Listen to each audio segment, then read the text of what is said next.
林县救国团做好心，特别到学校帮清寒的学生免费配目镜。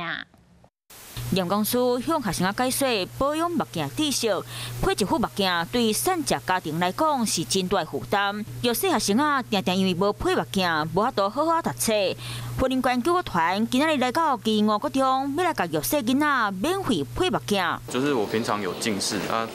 如果要去配眼镜的话，家里就是有点困难。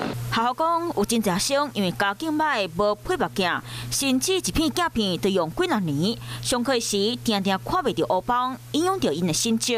让孩子们呢可以在校园中直接配镜，那家人呢也不用担心孩子们上课学习的状况。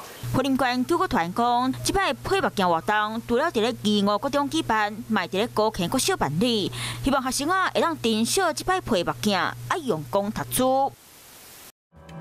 生生不息，宏观视野，我是申宏。想要看体育新闻，就要赶快看华视新闻，赶快按赞、分享、开启小铃铛哦。